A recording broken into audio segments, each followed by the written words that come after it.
everyone, and welcome back to Myra Lorraine, my YouTube channel. Thank you all so much for joining in. You know I appreciate you.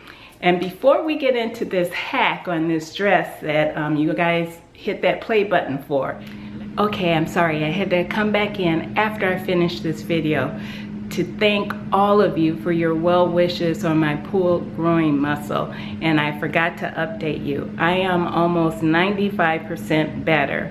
I'm able to walk on my own, as you guys are going to see in this video, without any pain, and I'm still wearing a brace occasionally, but I am so much better. So thank you all again for your well wishes. I really appreciate each and every one of you. Mwah.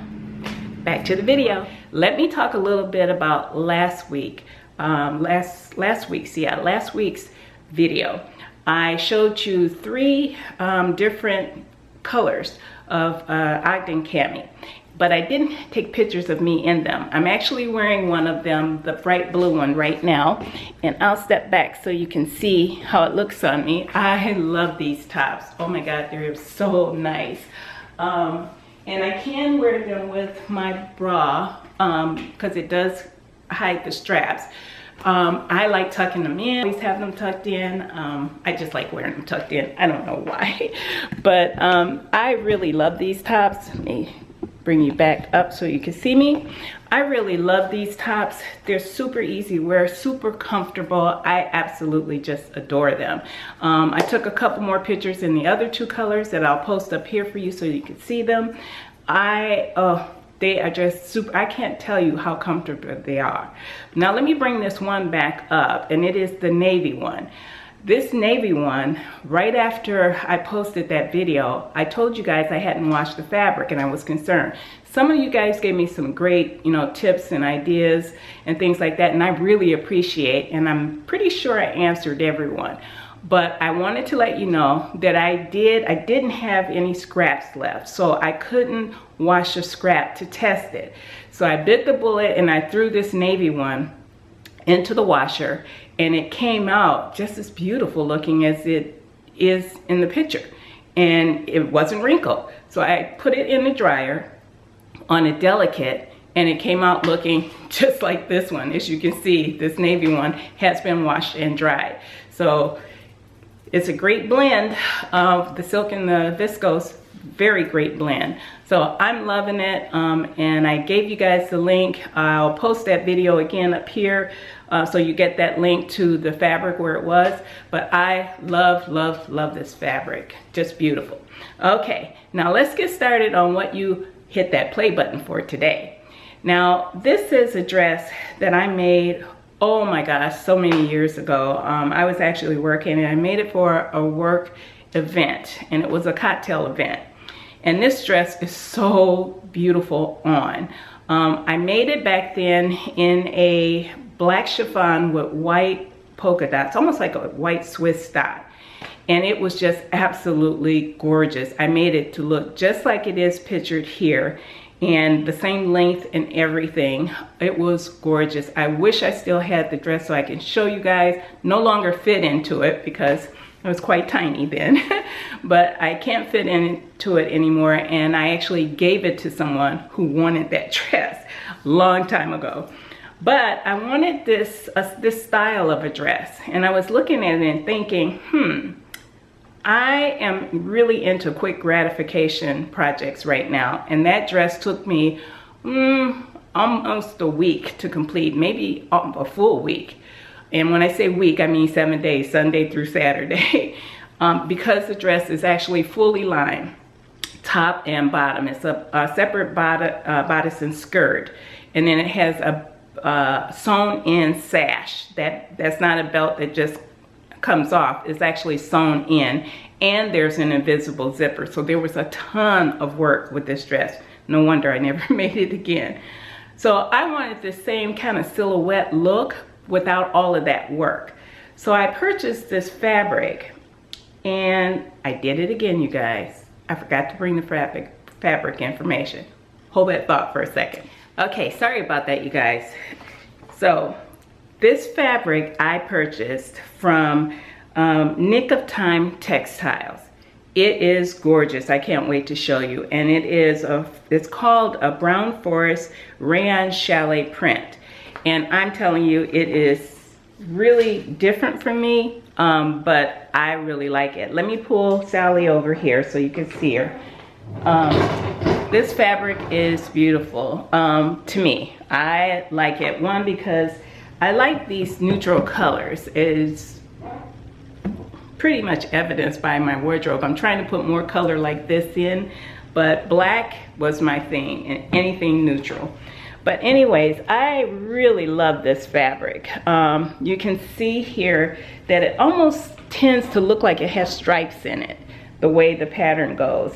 And that definitely is the right side. I didn't do a switcheroo and turn on the wrong side. That is definitely the right side. And as you can tell, it's so super drapey. It almost has like a crepey look, and I'll take it off Sally a little bit later so you can see a close-up of it. But I did hack this pattern, and I hacked it quite a bit. So let me tell you, first let me bring the pattern envelope up again so we can look at the dress and look at the line drawings. Now this dress has a separate bodice and skirt, but they're attached. So what I did was, because the dress was fully lined, I didn't want to line this one. So I had to figure out with the band around where you see the neckline, there's a little peekaboo there, and there's just one little tiny strap, which is the binding that goes all around the neck that's in the front. So first thing I did was on the top was I made that binding longer so that I could have tie straps, and that's what you see here. Instead of just that little peekaboo, I actually have tie straps. So I could let that hang like that if I wanted to, because it's not very low in the front. So that was the first thing that I did. And because I did that, I didn't have, it was easy not to have to line it. The second thing I did was, and I figured all this out before I cut into my fabric to make sure I knew what the process was going to be. So I knew that I wanted to do, and you guys will have to, I have to think about how I'm gonna place this in the video. But I'll show you now some pictures of the waist. The waist is sheared, and I did shearing on the waist, but I had to figure out how to put that shearing on this, because I'm not good. And the only time that I've actually done it was many years ago, and it was a fail. But when I saw Kira from the Island Socialist do it on one of her items that she did, and she said how easy it was, she actually put a tip there, and thank you, Kira, for that tip. On that helped me immensely. And I was doing everything the way they say you're supposed to do it, by winding the bobbin with the elastic thread and putting it in there, and then playing with your tension when you test it to see, you know, if you're getting the lines, like the stitches like they're supposed to be. And everything worked out except one thing. It wasn't shrinking in as much as I wanted it to. It did, but it didn't come in as much as I wanted to.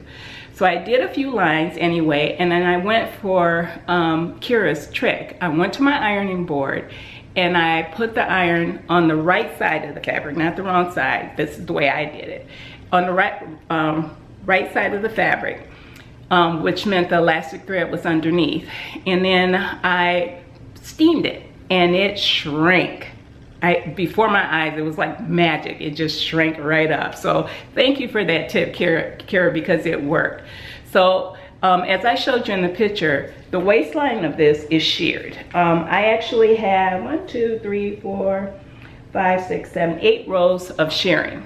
And in between the 8 rows of shearing, there's my stitching line that attaches the bodice to the bodice front to the bodice skirt.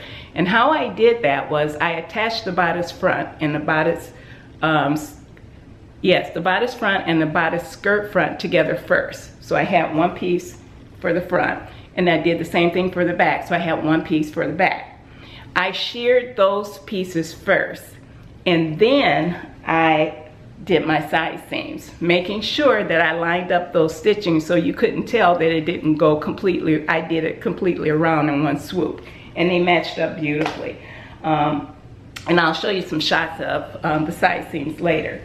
and when I show you my pictures. But that was, those were some of the changes in how I did this, and I didn't have to do the lining. Now the back had an invisible zipper. Remember I mentioned that?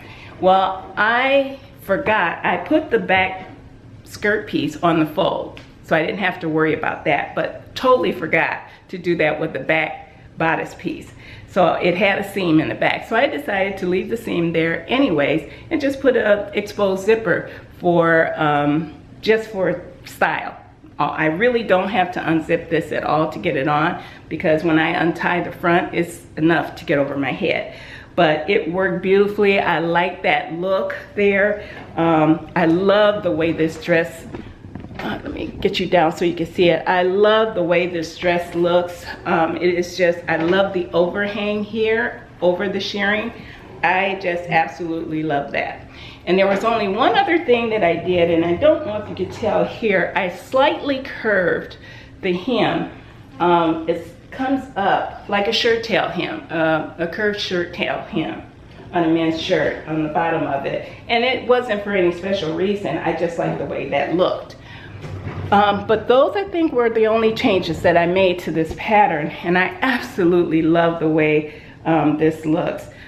Again, I put on a few pounds. I'm sorry, you guys, I think everybody was in the same boat, but I put on a few pounds when I was on vacation, and I'm still trying to work those pounds off, so my dress doesn't look like it did when I first made it, but trust me, I love the way it looks on me. Love this dress. And I'm showing you the pictures, and I hope you like the way this looks as well. And let me tell you, when you're sewing, you can do just about anything that your mind can think of. And on some of these hacks in the future, I'm gonna do some simple ones and show you how I do them, because they're super easy. I mean, they really are. If you got a little experience behind you, and it doesn't take a whole lot of experience to do these, you can hack things too. But I love this dress. It turned out really beautifully. I cannot wait to wear it. And I have to tell you, again, the earrings that I have on, and I'll bring those back up in this, were another pair from my daughter-in-law. And these were a prototype that she was working on, and I happened to see it, and she gave them to me. Mwah, thank you, sweetie. But I love them, and they match this beautifully. I love those earrings. So that's it for this video. I hope you guys enjoyed it. I do have another dress hack coming up. Yes, Myra is making dresses. Who would have thought that? But I do have another dress hack coming up for you. So I'll see you in the next video. Don't forget, you guys, give me a thumbs up when you leave, and don't forget to comment, because you all know that comment, I do respond to those comments, and I love talking to you guys. So I'll see you in the next video. Bye now.